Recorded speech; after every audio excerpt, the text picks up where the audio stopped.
Hello, everybody. See who wandered in from the Turkey cold and decided to be with us to explore the Tao tonight. I see faces that are new to me. I see faces that have been here before and who have been here many times before. So I welcome all of you to Jidaoguan. Jidaoguan is I was going to say the vision, but it's not. It's the enactment of the vision of Dr. Weiren Feng, who's the elder in the picture above Master Alex Feng's head. Dr. Feng's father, who in China developed his path of the Tao and named it Jidao. I was reading in his little books tonight. He wrote many, many words in little tiny notebooks. Well, they're all about this size. And we have 2 boxes of them. And Dr. Weiren Feng liked to capture whatever he was thinking in English, in German, and in Chinese. So I've only been able to capture the English so far. And one of these days we'll make it a project to figure out what the others said. But one of the things he said in the passage I was reading tonight was that Jidao is actually 2 words that come from the Chinese medicine classics, which of course in my naivete I thought he created this. Jidao was his way of interpreting Taoism and was a way of capturing what he felt was his path, which was to bring the Tao, to bring the study of the Tao to everybody, so that you didn't have to sit and ponder over ancient, obscure texts, trying to figure out what did it mean, but that he would find a way to bring it to everybody, be they Taoist, Christian, Jewish, even fill in the blanks. But a way to think about the Tao so that it could inform your daily life.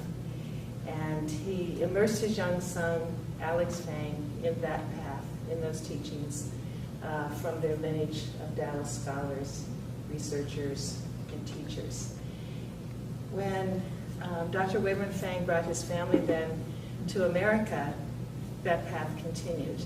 And for Dr. Alex Feng, the path continued in the establishment of his martial arts school, Wudahuan, and then his traditional Chinese medicine practice. And then in 1999, I'm going to call it flowered, into bringing the path of Jidao to people who didn't necessarily come his way through the martial arts or through his medical practice, but who really wanted to learn and explore more about Taoism. So that was the enactment, if you will, of Dr. Weiren Feng's vision.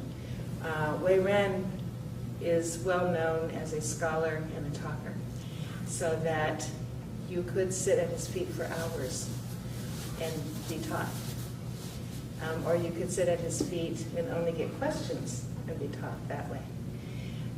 But Dr. Alex Feng has continued that path, materializing it into this physical space in the year 2002. And ever since 1999, when he began the last Friday of the month study of the Tao with Dr. Alex Feng, he's been bringing those lessons, and I would have to say those learnings, because they're often what I'm going to call kinetic, they're experiential. So that really fits with what we know about Taoism, that it's very difficult to learn Taoism by reading or by having someone just sit and talk at you. Taoism truly is an experience. It's something that comes from within you, and you have those aha moments. I was thinking in preparing for tonight's class that we've all just been through our National Day of Thanksgiving, which can mean lots of different things to people. But I think that as a Taoist, one of the major principles is that the heart that has gratitude in it, that crowds out some of the things that are not so healthy for you. If you truly have gratitude and you're thankful, and not just one day out of the year, but that you hold this basic premise in your life, it's hard to feel envy, greed, dislike, hatred, because you can focus on those things that are just the opposite, those things that enrich your life. And they can be very small things, right?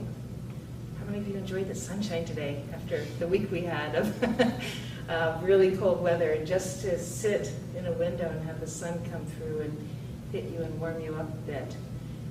Very small things you can feel gratitude for.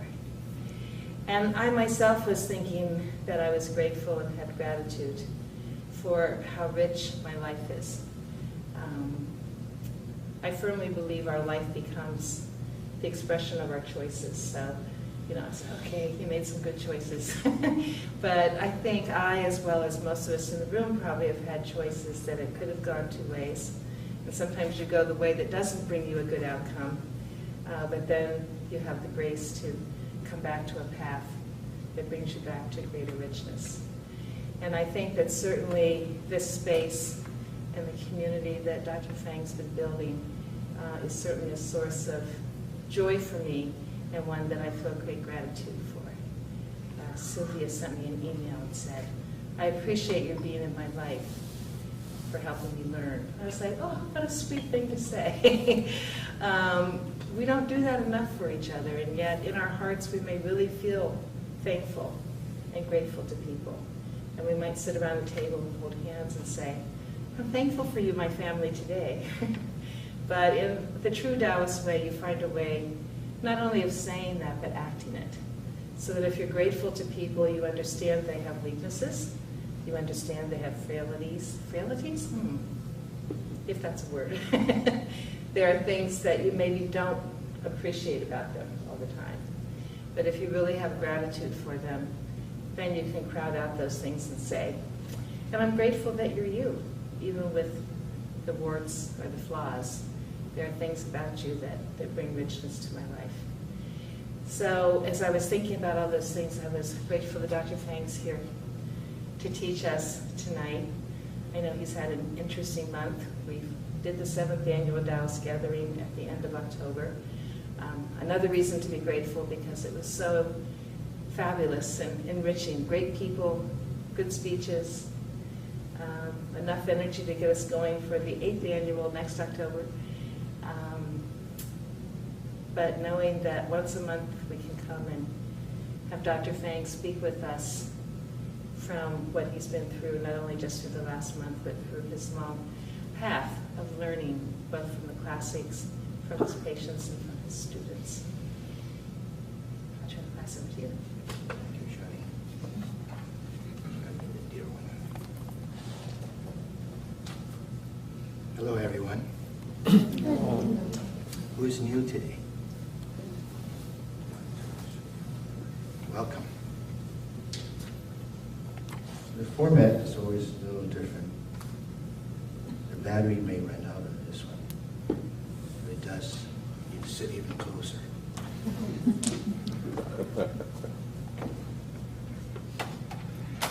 So welcome. Just to give you a intro for those who haven't been here before. The Taoism that's being taught here is Chi Taoism, as my father coined it. And he also said there's nothing new. So creation is forever happening. And Taoism, and Chi Taoism, the character Chi is written one line on top, one line on the bottom. Two symbols in the middle. The two symbols are different. It could be a circle, it could be a triangle, it could be a cross, it could be whatever. But the character Chi is written one line, bottom, two characters, usually a circle and a cross, or a triangle and a cross. And it means the yin and yang exist in the boundaries of two open fields. We experience everything through this boundary. There's a recognition of this boundary and a division that comes from this recognition. We say that in the beginning there's wuji. Our state is the state of wuji. Everything exists at the same time. Everything existing at the same time as potential. You just have to lock into any one potential and a reality, a world exists for you. Or worlds exist for you. The minute you shift your consciousness, the minute you shift your focus, that world changes. I was giving a talk at the Unitarian Church some time ago, and somebody asked me a question. I think it has to do with loyalty at some level. Loyalty to religion, loyalty to the path, loyalty to people. And I said, it's not hard to shift anything, to change. And the question was, how do you do that? And the answer is very simple, just change your focus. The minute I focus on you, everything here is gone. The minute I focus on me, everything else is not so important. Just by shifting our focus, we change our reality. Because the focus is a point of contact. Whatever point of contact is where the relationship begins. Whether it's physical, whether it's spiritual, whether it's through the eyes, through the smell, through the touch, through knowing. Chittao offers that understanding. Also a way to allow you to, as a vehicle, to change. Change your environment, change yourself, change your attitude, so on and so forth. I was in the bathroom earlier, and it didn't smell good. I thought, oh Lord, here I have to be in the bathroom, it doesn't smell good. And I saw this can of hairspray.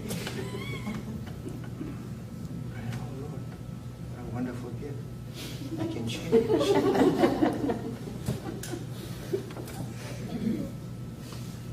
If you have the right vehicle, you can turn things to the sour, to the sweet. A simple example. There's a story about the three sages standing next to an urn with fluid in it.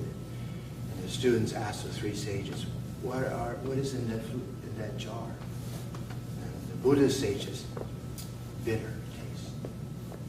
Because Buddhists believe it is through desire that you have bitterness, suffering in this world. So one must transcend that. The world is of suffering. The Confucius sage says it's sour because it's vinegar. I tasted it. Vinegar is sour. It's very factual, very systematic, very clear, very experiential. And Taoist says, of course it's sweet.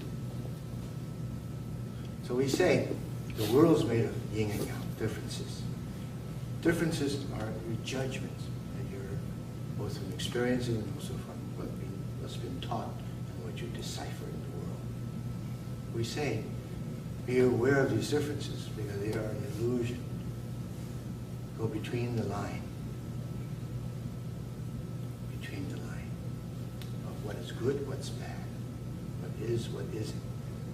Recognize that state, then you will be free. You will be free of construct and entrapment.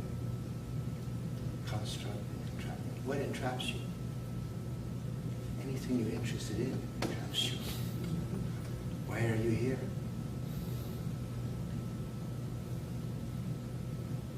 Why are you trapped here? Why?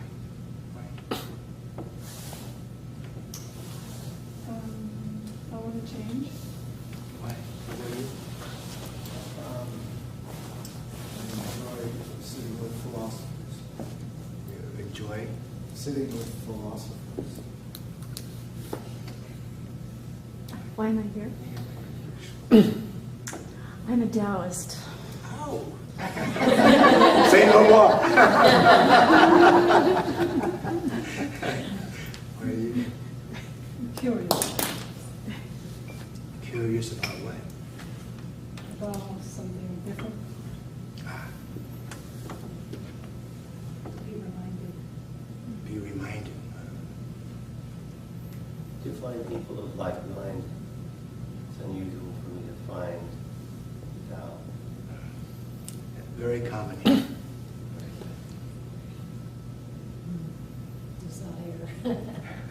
Desire for Why I'm what? here. Everything. Desire for everything? You come here. Wonderful. What a wonderful choice. Think about that. If someone has a desire for everything and they come here, what does it mean? Just think about that. Because I'm happy and this place perpetuates my happiness. Wonderful.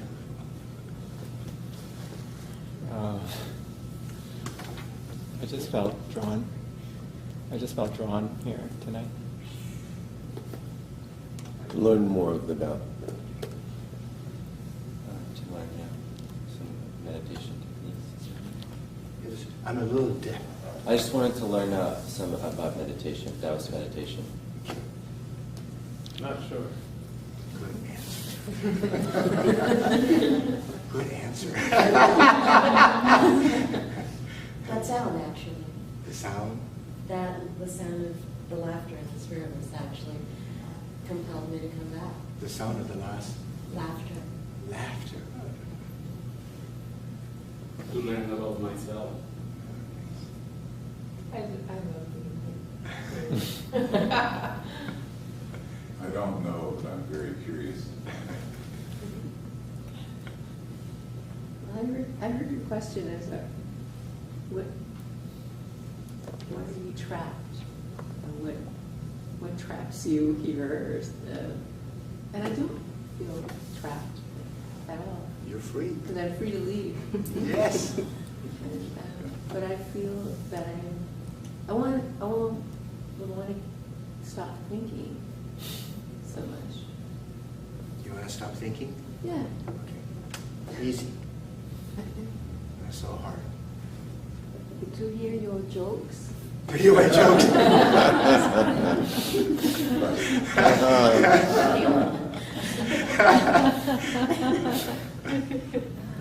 don't know. Maybe a little bit of clarity. Have you been here before? But several years ago. Okay. Yeah. Welcome back. I returned. What made you come back?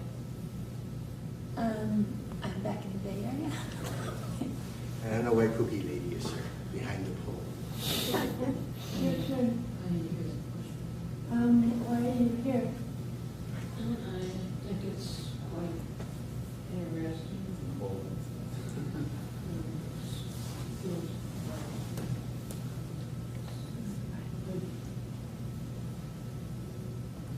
The long way around. I like her. Cookie Lady is a great reminder. I call her Cookie Lady because I always think she comes here just for the cookies. Because she always snores in my class. Meaning my talk is not so interesting to her. But she's here. So somebody asked me tonight, I'm going to be like the Cookie Lady. I'm going to fall asleep because I'm really tired. And I said, Cookie Ladies allows us to all to be Cookie Ladies. At any time we want. If you want to fall asleep, you should be able to fall asleep at any time you want. In fact, for me, it's a part of training in the Qigong class. You have to learn how to spontaneously fall asleep. It is an art to learn. So I say trap because if you have interest in anything, we say is potentially a trap. But to understand trap and non-trap, you understood the difference between yin and yang. Therefore, there is no trap because you're free. Only because you have the right understanding. That doesn't imply you have the wrong understanding. The minute we talked about right and wrong, we're in the world of duality. The minute we're in the world of duality, we're trapped in differences. They'll go on forever and ever. Tao, Taoism. The character of Tao is written with a self in the center. It's a very selfish path. Self. The self that moves beyond two schools of thought. The line represents the self that moves, and the line represents harmony or transcendence of differences, yin and yang. Transcendence or harmony of yin and yang. You can choose whatever you like. Operative word is the self. The self is everything. The self is everything. Everything is the self. Very simple foundation that holds not just in this tradition, but in many other traditions. So I have some questions here from a 10th grader, LA. She's doing a report. So I thought, what an opportunity to answer some of these questions. The question number 1, how does your religion affect your daily life? My religion how does your religion affect your daily life is the question. Anybody can answer this. We'll have a discussion. Oh, not all at once, please. By the way, that was the answer that Lao Tzu gave to Confucius when Confucius asked that question. So you already answered it, but we are expounding. Give it more meaning. Say, Can give your life more meaning. how does religion affect your life? Religion can give you more meaning. Okay? Like what? What is meaningful to you in this life? You could explain a lot of differences, a lot of, a lot about the path. It can give you support in difficult times. You have to speak a little louder. It can give you support in difficult times. Religion, the question was, what's meaningful in this life? Just one thing. You tell me one thing that is meaningful in this life of yours. That's the question, I right? think relationships. Okay, excellent. Relationship. So pause on that for a second as we move along. Relationship, there's so many kinds of relationship. Right? Your relationship with nature, your relationship with your family, your relationship with your friends, with your co-workers, so on and so forth. I would say similar, like relationships between family and nature, the things that supposedly created us and brought us here. So to take focus off kind of more modern concept of the ego, which... Modern concept of? The ego. Ego. Which is kind of, I find confusing and misleading, or actually not that confusing, but it leads to a lot of suffering. So that's my practices help me see that that perspective is not the only one to have. Relationship. And you mentioned family. Just a quick question. How many of you are really in love with your biological family? Raise your hands. You love them. Crazy over them. And how many are you, some of you didn't because you're not around anymore, or you don't have that feeling. How many of you have this tremendous feeling for adopted family, people you love, and they made you your family, you made them your family. So there's two kinds of family in the relationship already. That's created. Yeah. It's a construct. I just want to remind you, it's a construct.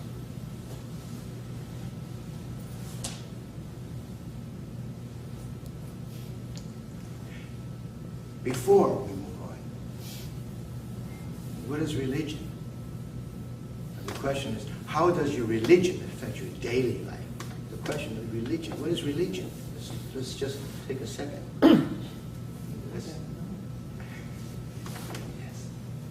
It's a Prescribed set of beliefs. Prescribed by?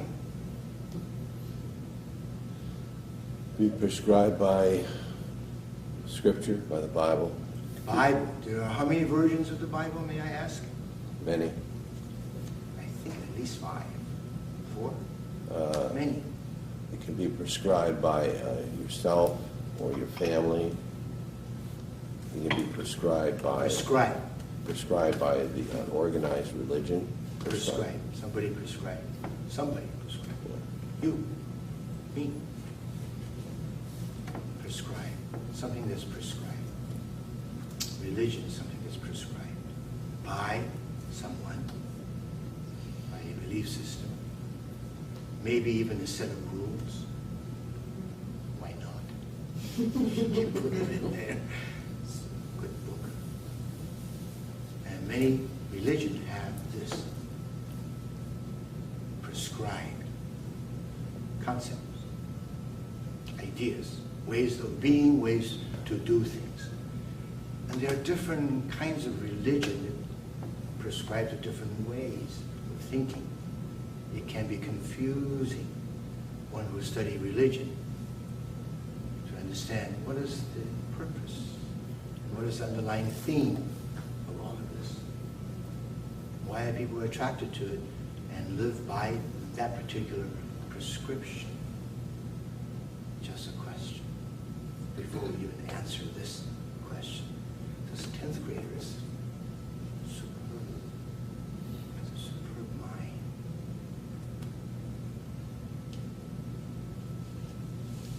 What is your religion? My father used to say, the God in your heart is your God. Very simple. The God in your heart is your God. The God in your heart. The one that you communicate with, you talk to, it gives you salvation and freedom and love, safety. That's your God.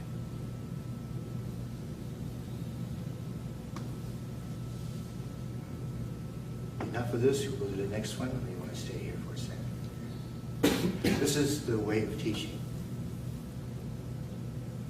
This is the way of teaching. This is one of the ways of teaching. So the God in your heart can be of many different dimensions. I like that. It can be something that prescribed by religion. It can be something that you believe to be true, something that you constructed for yourself. I love that. It can be something that you've picked up from someone else. Shared concept. Excellent. It can be something that's in touch with nature. Yes. And with the cosmos. Yes, and no human involved, just nature. Right. Possible. It can be all of the above. Yes.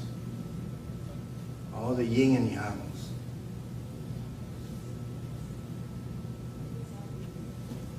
Would it be perceived then to say it's a religion is a construct in which we don't feel alone, that we belong? Say it again. That it's a construct. Before that, you started it as a perception. Yes. So let's go from there. It's a perception that what? Perception. That you're not alone. That your experiences and your perception have context in something greater than your own life. So your perception of being alone, your perception of belonging, your perception of anything. Yeah. So the question is about perception. And we say perception is the mind of the sight of the senses. Right? And the original statement was it can be illusionary. So if you talk of perception in the Taoist way, you have to give a pause. You have to give a pause and like, yes, what is this perception? What are the different ways She can speak about religion and prescribe or non-prescribe, all of the above. These are perceptions. These are constructs from your mind. We say these are the yin and yang of this world, of that plane. So far, so good. Next question. Describe one of your major holidays. What is its purpose and how is it celebrated? I love these 10th graders. Love this. I'm going to invite her to come here one day. I hope she will come with her family and join us. I think she will shed tremendous light on our path.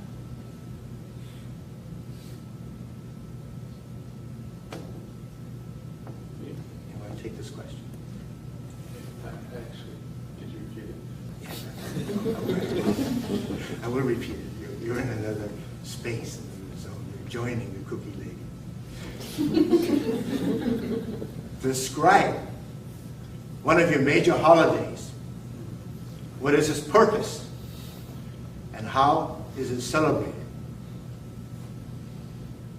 I don't really celebrate holidays. I don't really celebrate holidays that much. That's the answer.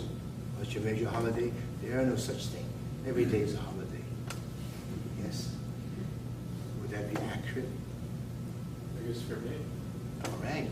That will be your answer to this young child. That was the same answer I gave. Outstanding.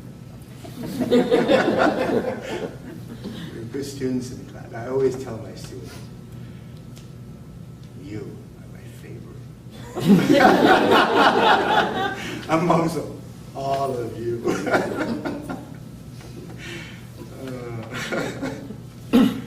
So, I don't know, is there any answer to this one? You want to entertain? It says here that you're going to observe Chinese New Year. Yes. Yes. We celebrated Thanksgiving yesterday. Today, we're here.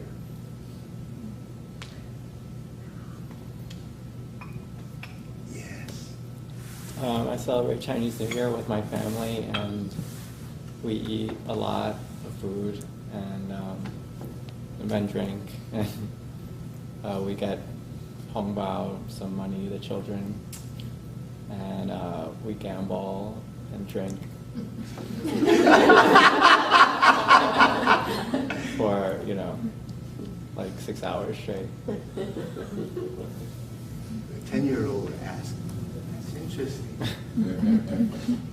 10th grader. How old is a 10th grader? 15. 15. Okay. I have an 11th grader. 15, around 15. Plus or minus. Let's say. So some holidays can be celebrated with gathering, family, eating, drinking. This is a tradition. How do you celebrate, right? Just answering the question.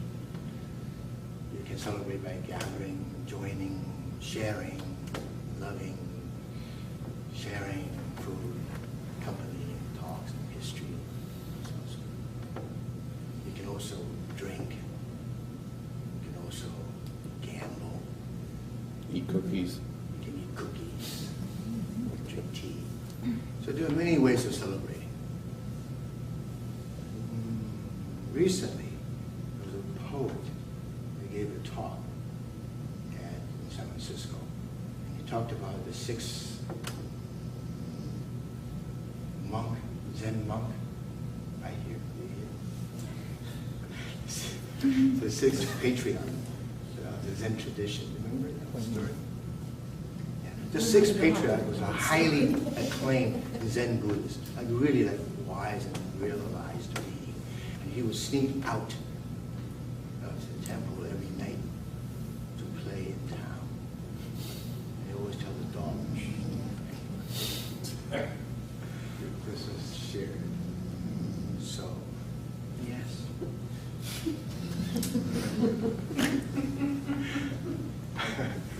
Who are we to judge? The self has to move through differences. You have to decide.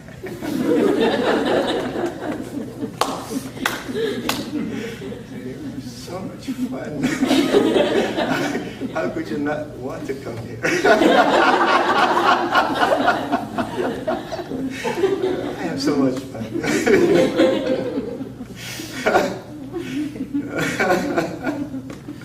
So, any other things you want to say about this question? I like to watch the sunrise or watch the sunset, and that kind of stuff you can do whenever, every day. But I think it makes it a little more meaningful when you intend to do it and then you enjoy it. Have an intent, go after the intent. And my father's always said, one carrot in front of a donkey is better than 10. Could somebody remind her this was a class she's competing with?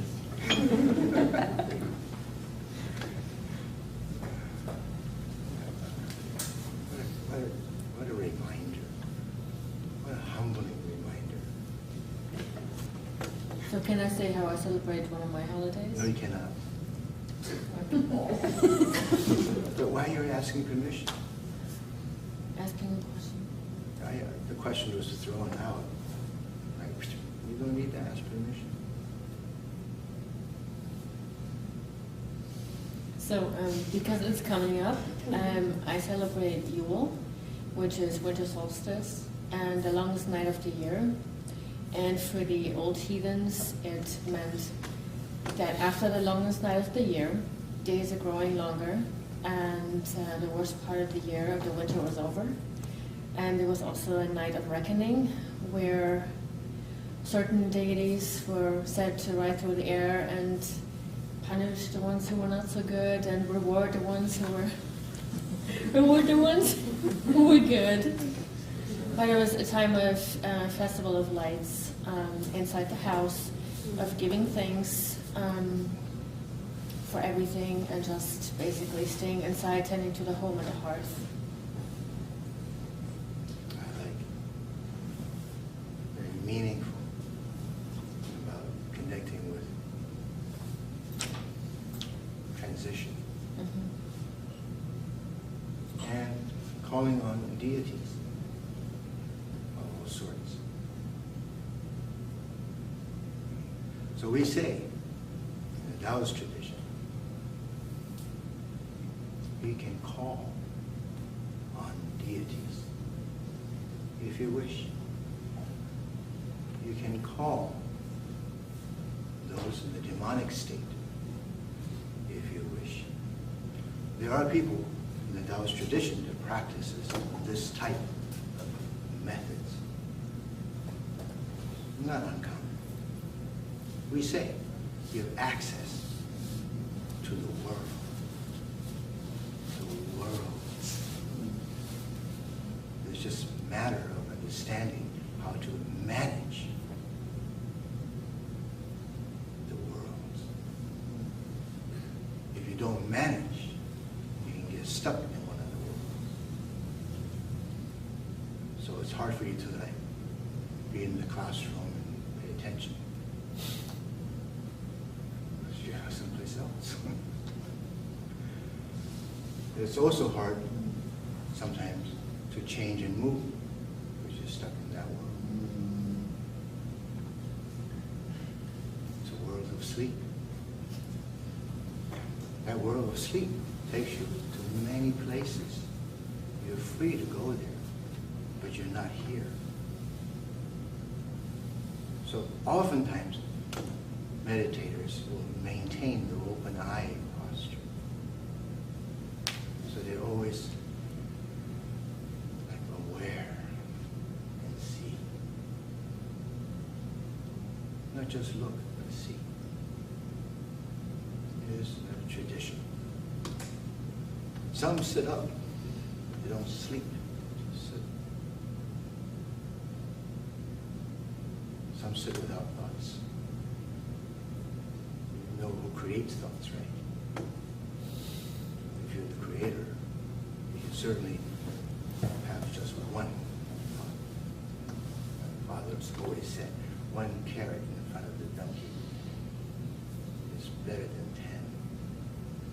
The donkey has only one choice.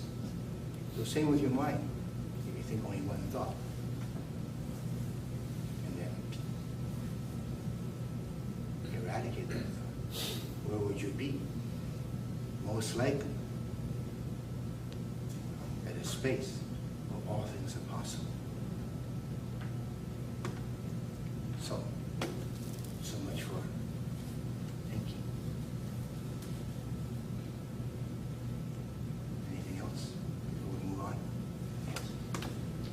Rituals bind us. They're constructs that bind us to the future, the past, the changes, and to each other. We usually say I.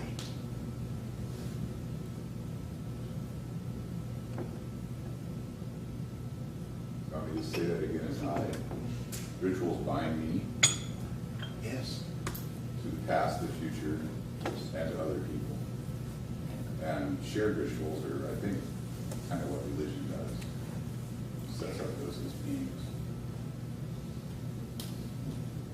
Okay. So far, so good? Okay.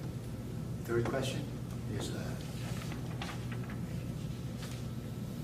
9 on this page.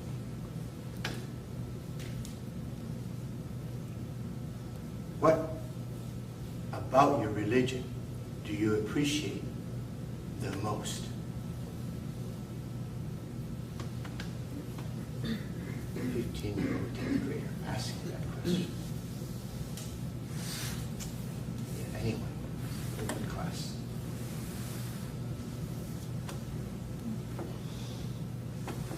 I'll repeat the question. What about your religion do you appreciate the most? It's going to be something. Come on now. Maybe that's the way. Maybe you can. I appreciate about my religion that it's diversity, that whatever I need in my life or think I might need, I can call upon or work with, and that I do get answers and I do get returns. Of course, you need to make proper offerings, I believe, because that's way of respect and love.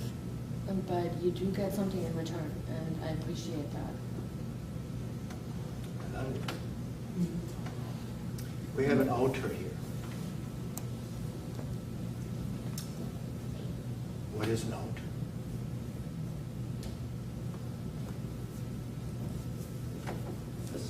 A place to ask for something.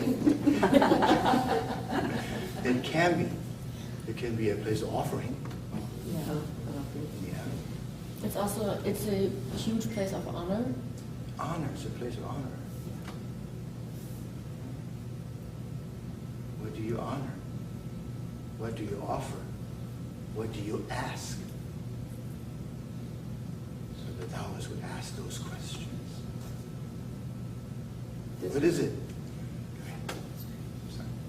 Does one need an altar to offer? Say it again. Does one need an altar? Does one need to create some physical symbol in order to offer? It goes even before that. Of course, the answer is you don't need a physical thing to make an altar. You can make an altar anywhere in your mind, let's say. But the question was the same thing. What is it that you want to give? What is it that you want to ask for?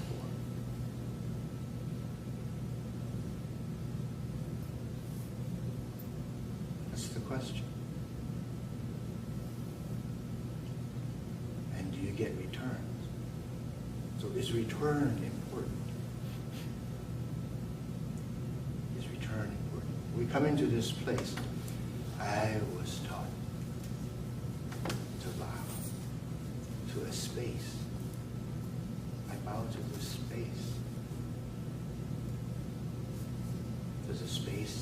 about back to me? Am I asking for a return? So these are the questions that we ask. It's not judgment, it's just a question. That's an interesting question. Yes. There's definitely no return expected or needed, but there is a certain love for certain spirits in your being, in your heart, in your entire being. And just like you show love and respect to your parents, that reflects back on you. So it's a reflection. And if you really believe, then you will get a return whether you ask for it or not, because it's something that warms your entire being. You get love back. You can't explain where or how, but you do get it back. You get this back. What is this? You said it. Reflection? Yes.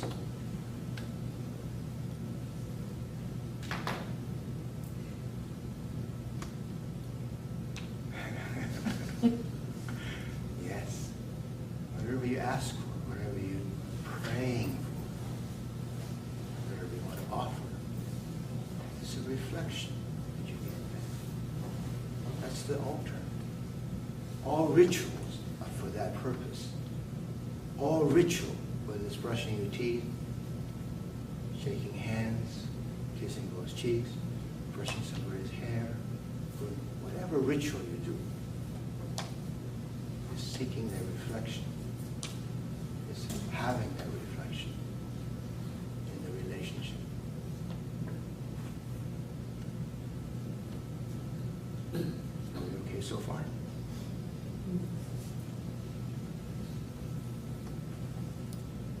Question number 4. Which part of your religion might you have problems practicing / believing / agreeing with? I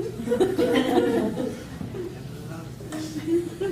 It's so profound. This is like, this is like 101. When you walk in, this is what you should have in every class.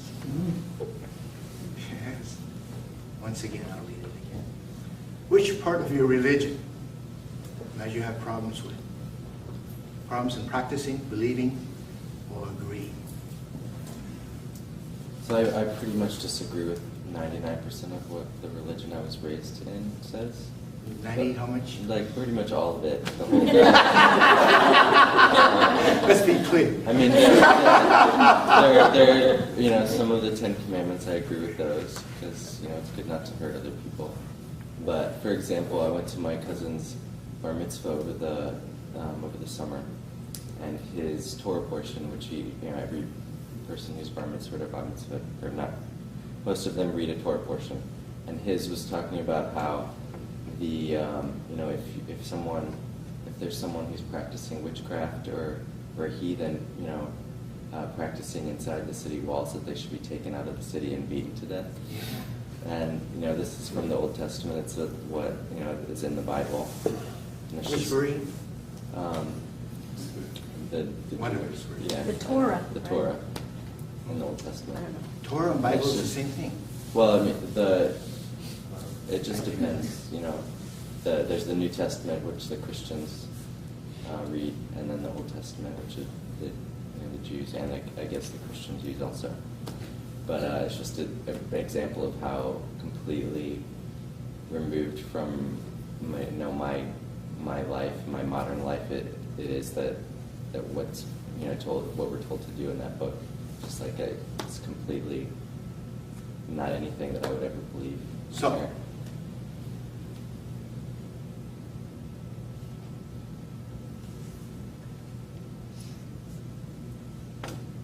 what do you believe?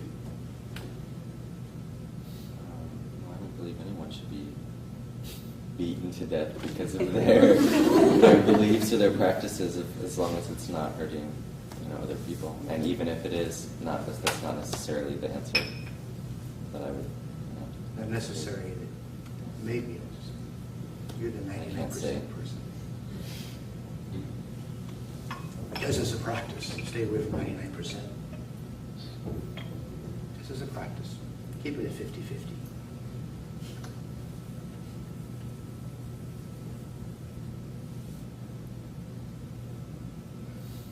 Yeah, you understand? Clarity of who I am is my religion. Yes, we all have all this stuff. So the question is always, who are you? Who am I? That's the path, that's the Tao.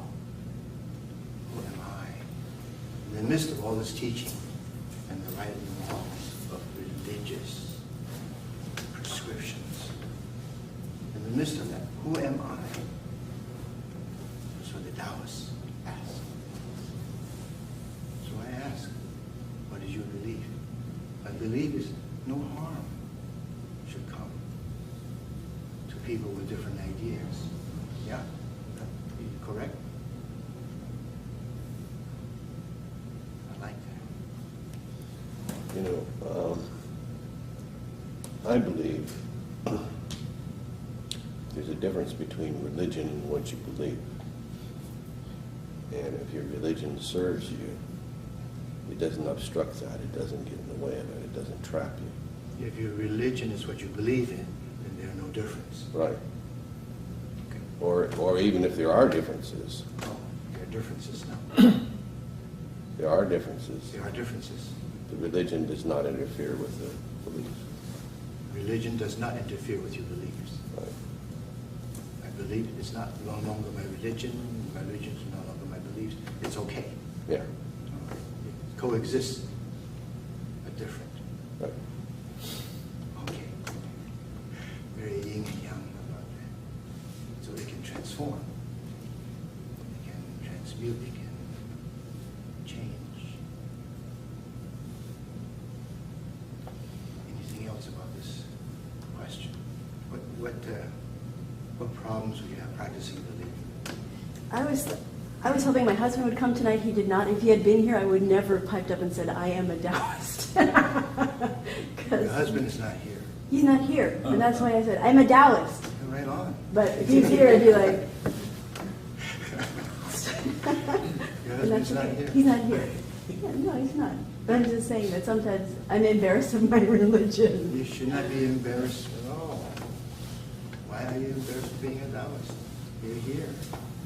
You're amongst others who are interested. It's cool. It's wonderful to be. Yeah, it's wonderful to have you here. So my beliefs include some Taoist concepts about letting go of my preferences, and that's the most difficult thing I find about it. What's most difficult for you in this religion of practice of Taoism, or this practice of Taoism, is it's hard for you to?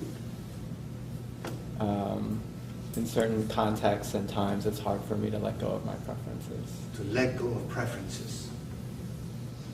Give me one example. Just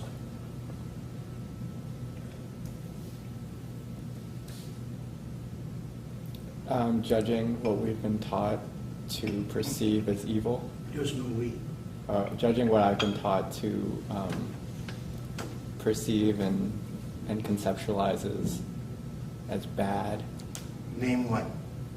Murder. Like the worst. Murder. Genocide. Murder of what? Vegetable, carrots? What? Other human beings. Human beings. Or it's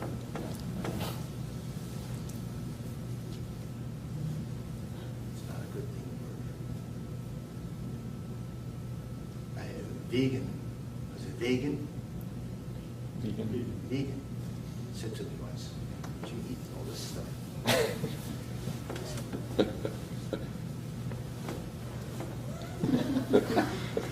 And I said to him,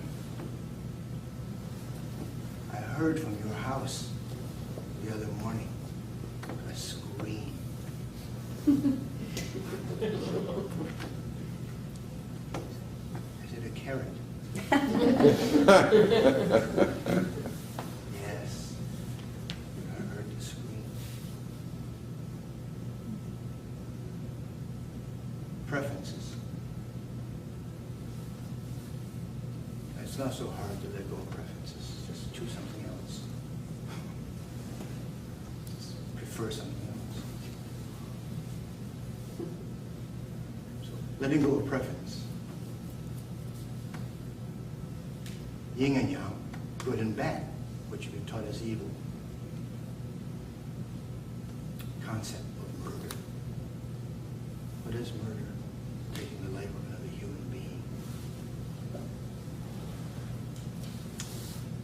There's a doctor. Dr.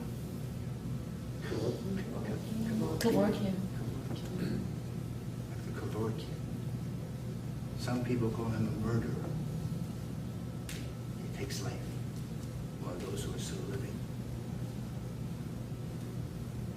Some say it's okay. He's in prison, though. He is in prison. So somebody thinks it is. Somebody is in charge. Now. Because the time frame, everything changes.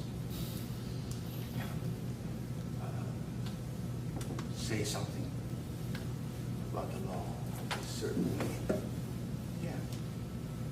That's how it goes with laws that are created by human beings in different districts, different areas. There are concepts that you prescribe and then you have to follow until it doesn't fit anymore, and then you change.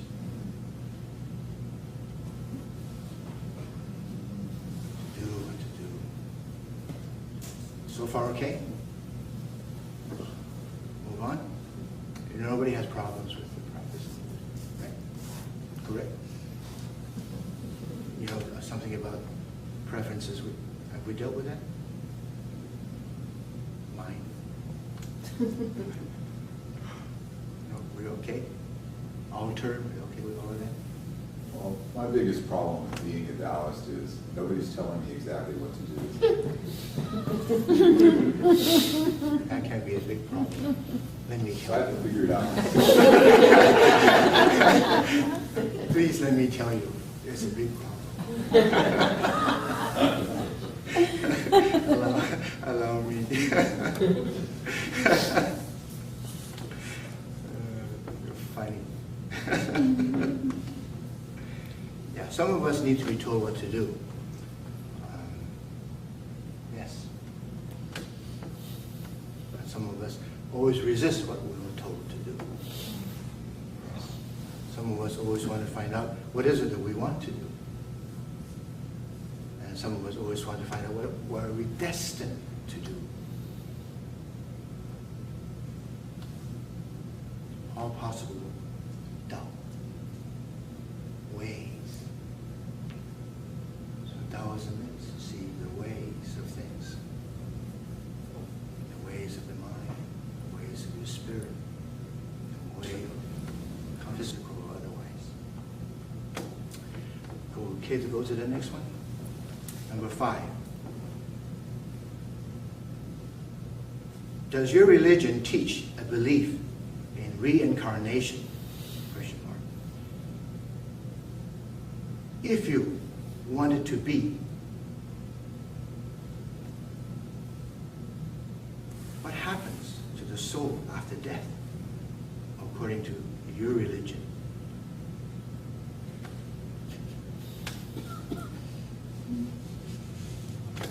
So, does your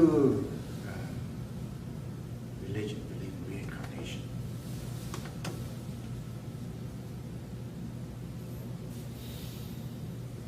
Some of you have been here for a while. You kind of know the rhetorical answer to that. Yes.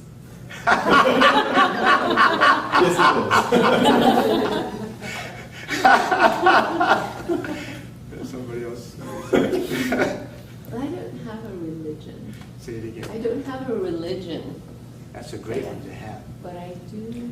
The religiousess religion. I'm religiousless, but I believe in spirits. Yes. And I've experienced spirits. Yes, I hope so.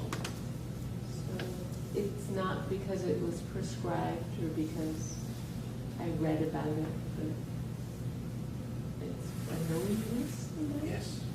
And that's what Taoism is. And knowingness. That's the study of Taoism. Knowing the essence of things.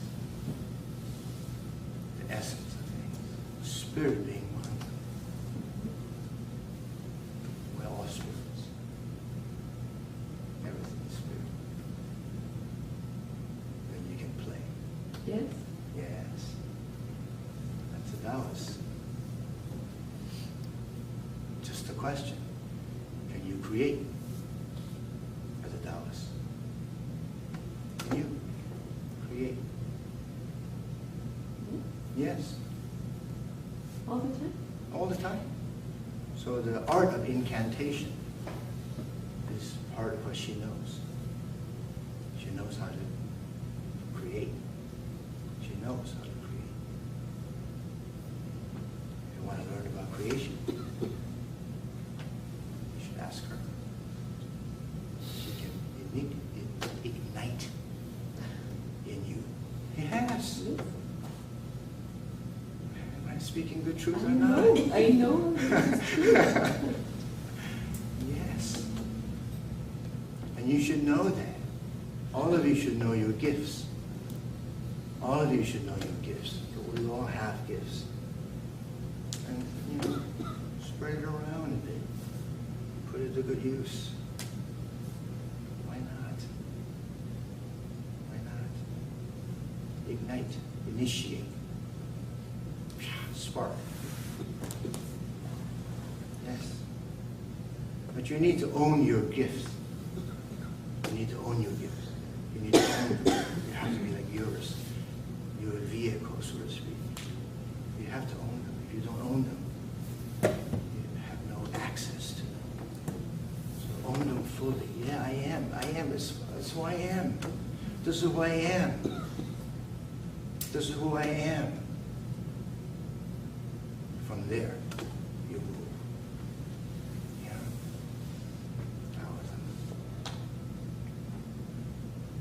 Reincarnation, yes. Any other comment on reincarnation, Taoist tradition? Yes, yes. It's kind of a false term. There's no re part of it. There's no re anything. It just is. Great answer. There's no re, it just is. It just is.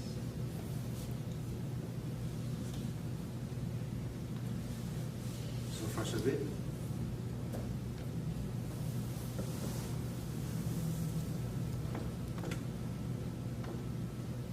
So if you wanted to meet,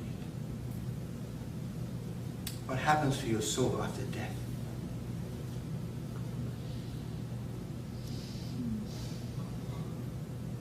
Great question. Yes. This, I think, is a repeat of the last question. And one of my gifts is English as a language. So I would talk to her about how she's phrasing her questions, first of all. I think she's a great girl. Yes. But the last question about reincarnation and this question about death, my answer to one of them or both of them was that everything in the universe is recycled. And then Tommy said his wisdom about taking the re out of it and just saying it just is. And then I guess thinking about the Tao and also physics. Nothing being created nor destroyed.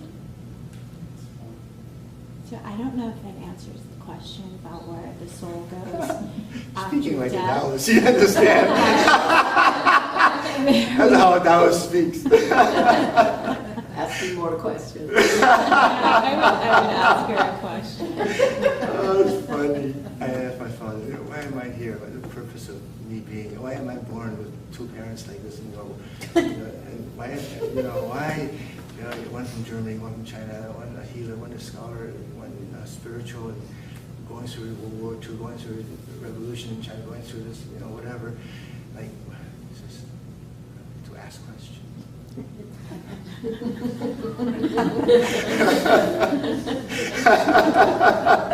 Okay.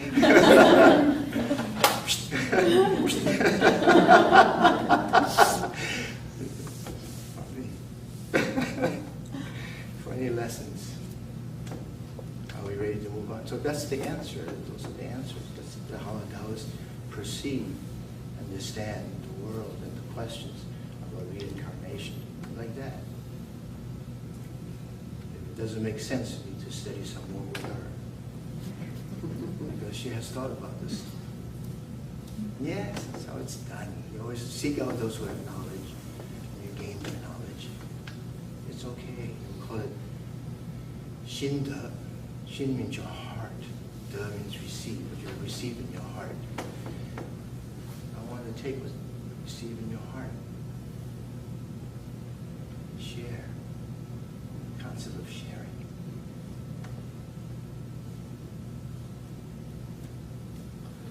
Are we ready to move on? About soul, death. What was the answer to soul? Construct. Okay. That's number 6. Do you believe in more than one God? Somebody answered that earlier.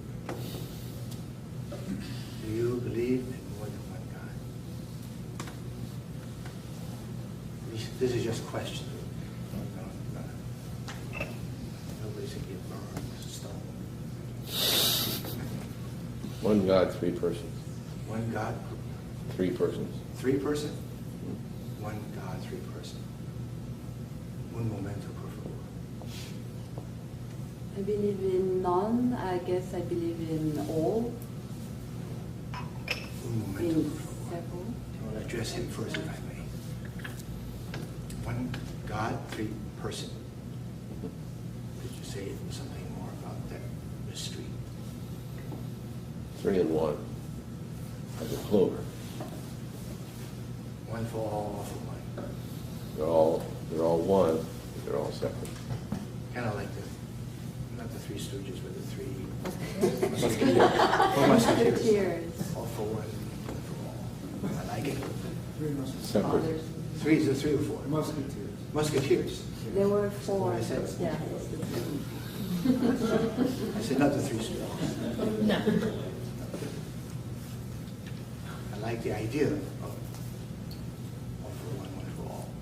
I really like that. I was saying I don't believe in any, so I guess I believe in all of them. So you don't believe in any, so you believe in all. Mm-hmm. Okay, I like that. So we always ask,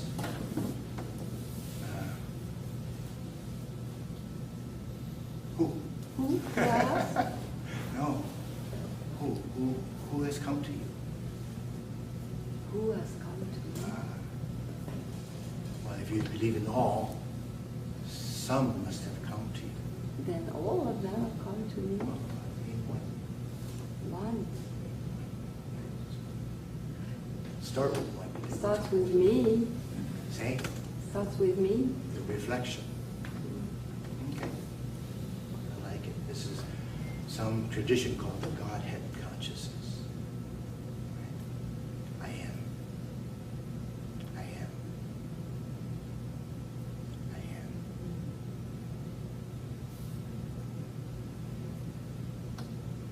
Anything else? Am I moving too fast? I think of that, the inner voice as God. If you have to think No. about the inner voice, Well, that when I hear that voice, Different story. my relationship with that voice is to identify it. so we ask the question, Yeah. thinking, hearing, smelling, touching. So that's the question we would ask, is that altogether is your sense of your connection with the inner something. Right. Could be a voice, could be a sight, Right. could be even a scent, A feeling. a feeling, yeah, a knowing, Right. and beyond all of that. Okay. That's what we call the self.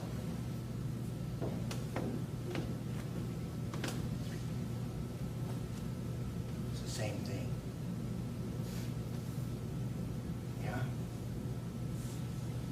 I find gods to be useful archetypes. You find God to be useful. Useful, shared concepts, Useful shepherds. archetypes. Things to follow examples of. Okay. A path. Yeah, each god has a relationship around things they do, things they don't do, things they like, things they dislike. I can adopt some of that. Okay. So you talk about, I'm missing, they meaning who? Gods? Gods. They God. You talk about multiple gods who have likes and dislikes. Well, they're all archetypes. They all play a role in For you? life. Yeah, Okay. my life. I need to know that. I'm sorry, I forget personalize my So pronouns. these gods over here, they all play, you have interjection? Well, he mentioned archetypes and then just said God, so I think goddess is also an archetype. God is an archetype? Goddess. Goddess. Goddess. Mhm. So male and female, yin and yang. Oh, let's get down to business. You know, you go beyond just like male and female kind of thing. Can we go beyond that at this point? Or do you want to stay there? You can if you want to. It's a long discussion. It can go on forever. So we say, let go of that construct just for a while. You can always have it back.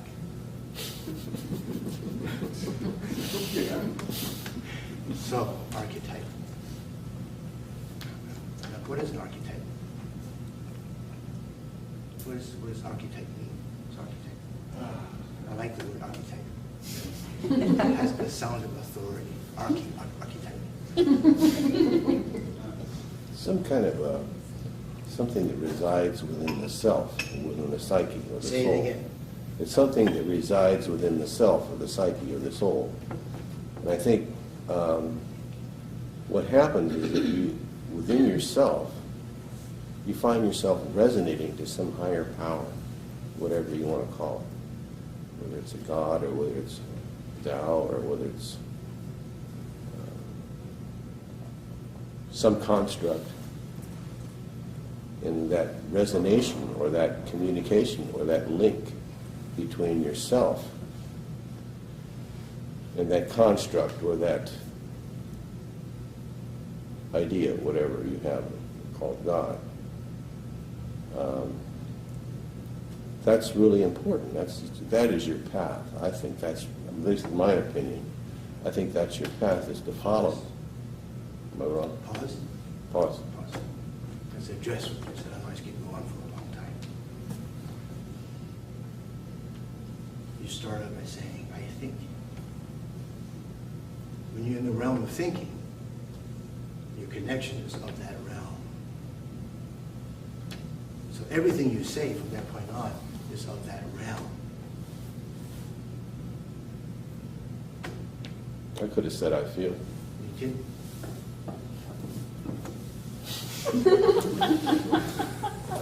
There's an I feel around too, right? So you can feel, you can see, you can sense, you can think. You went over this lesson already. The lesson is all senses. All senses. What you see, what you feel, what you smell, what you feel, what you think you know. These can be illusionary. Just have that as a possibility.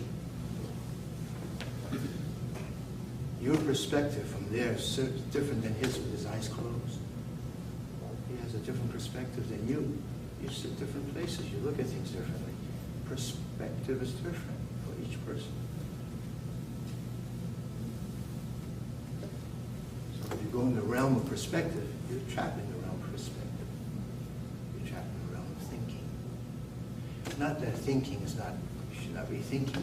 Thinking can lead you to realization. Jnana Yoga, the way of thoughts, to actualize, to realize, the way of feeling from the heart. Bhakti Yoga, from the heart, from love. There are many ways to reach understanding. You find your own way.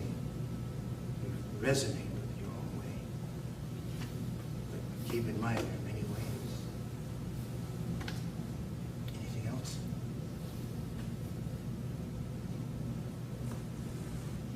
You feel good, yes. 20 voor 9. So, I'm on number 6. And it's time to close the class. The next few we'll do next class. Time is a construct, a constraint that we need to respect. Honor, pay vigilance over, knowing it is illusion. Are we okay? Yeah. Any questions?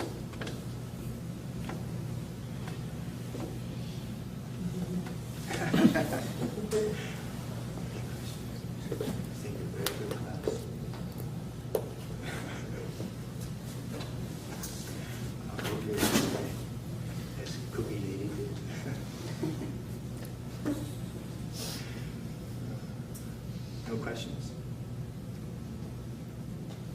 Then we'll meditate. Huh? What's our homework? Homework? Why don't you create one? Now. Homework is to be still 10 times a day. Say it again. To be still 10 times a day. To stop. Only 10 times a day? Only 10 times a day. Long That's a 10. lot. Only 10 times a day? Well, it doesn't have to be for a second. I have a second request. This is 2 different kinds of requests as homework. One request is 10 times a day. Very doable. Mine is all the time. Also very doable. Be still. All the time. All the time.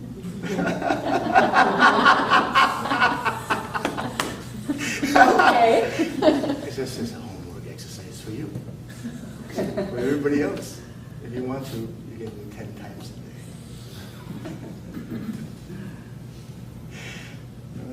Okay, we meditate. Many ways of meditation, many ways. Be comfortable. Make yourself warm.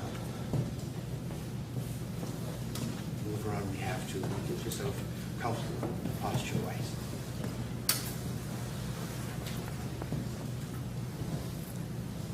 My yoga teacher, Guru Mai, have always said, a good posture on the outside reflects a good posture on the inside.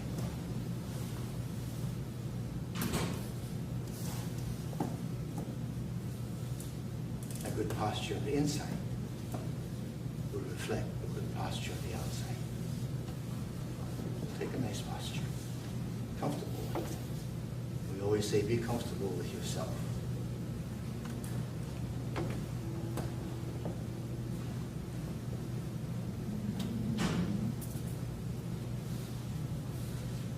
The word for meditation is Jing Zuo. Jing, Jing, Zuo. Jing Zuo. Jing means silence. Zuo means sit or in the seat of quietness, silence, solitude, serenity, all of those things. Just sit in quietness, peacefulness, stillness. We say when you sit in stillness, you see all the movements. It's actually quite exciting. Sit in silence. The more silent you are, the more you see, the more you experience, the more you know. That's why meditators do it. Such a wonderful thing.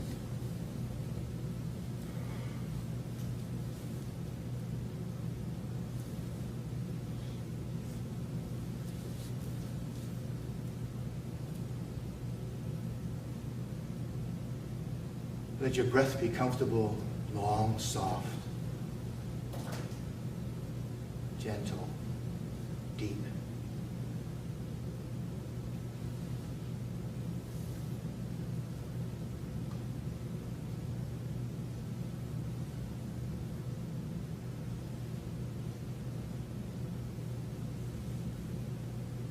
Let your mind gently slow down.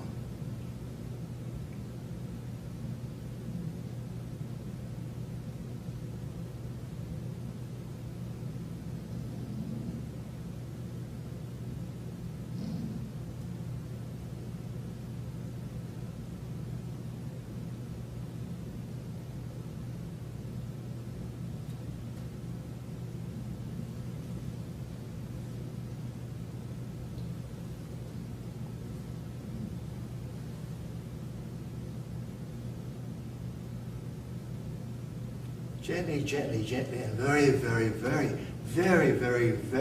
very slowly. I want you to slowly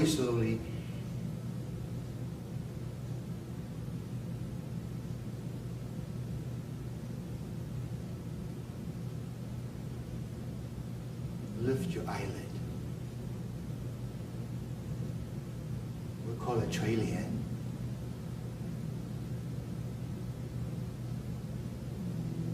Droopy blinds. It's like blinds that are half open, half closed. So your eyes are not really straining. They're open, but they're not strained to look for anything or at anything. Your eyes are open, and yet not strained.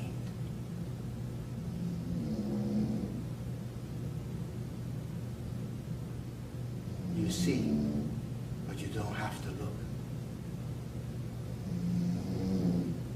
You see, but you don't have to look.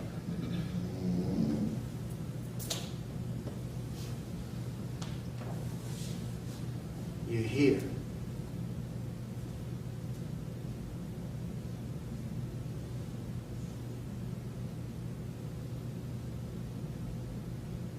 Without listening.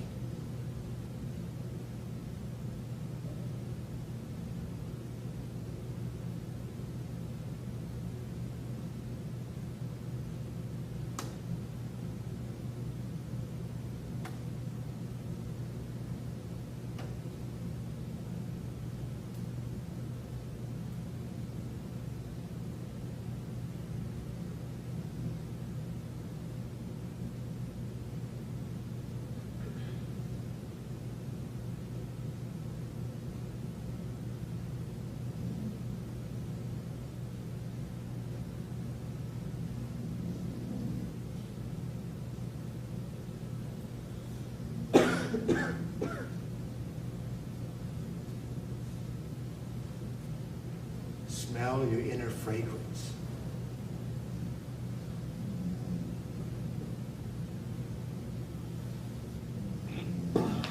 Make your breath no difference between outside and inside.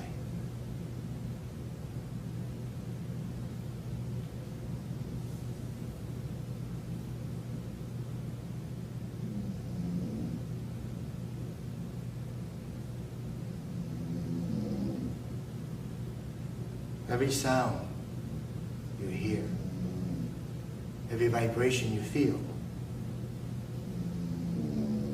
is for you.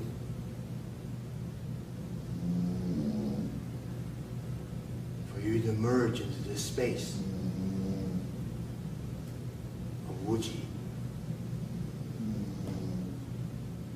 Every sound, every vibration is there to help you. Help you to journey within yourself. Discover yourself. Discover your gifts. Discover your wonders. Discover your light, your wisdom, your beauty. Discover yourself. Discover yourself.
Gently, gently come back to this time and this space.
I wasn't sure how silent you were going to be.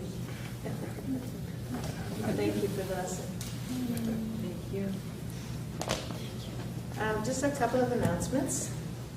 As Becky pointed out, we do have some traditions, and one of those is that on New Year's Eve, for the last 11 years now, we've had a potluck at 8 o'clock.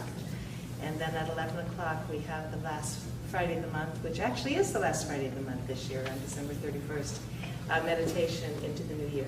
So our next class will be New Year's Eve, potluck at 8, and then meditation at 11 into midnight, which is always a very special way to bring the new year in. We hope they will join us. And we are getting ready for 2011. The Year of the Rabbit is coming up.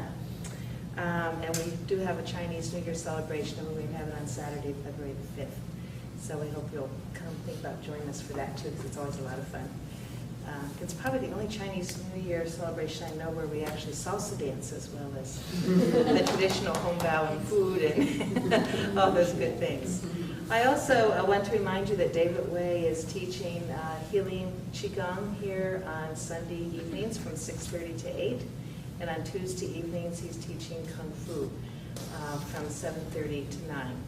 And those of you that know David Way know that he's studying in a monastery at Wudong Mountain over in China, and he's back for, I think, a 3-month period and is offering the classes here. So if you'd like to have a little flavor of the mountains in China and the Taoist way of preparing yourself physically as well as emotionally and mentally, his classes are a real treat. So you're welcome to come and try those out. The way we close our sessions is that Dr. Fang remains for a few minutes for those of you that like to come up and greet him. We have cookies and tea in the back and donation box at the back if you'd like to help support the center. And I'll put out a sheet if you would like to be on our email list for the monthly newsletter. Thank you for being with us tonight. Thank you, Shannon, for videotaping. We're going to try and get them up on the website. If anyone knows how to do that, by the way, we need some help with the last 3 classes. We have the tapes, but or the disc. We need some help getting them uploaded. But thank you for being with us, and we hope to see you all again at the end of December.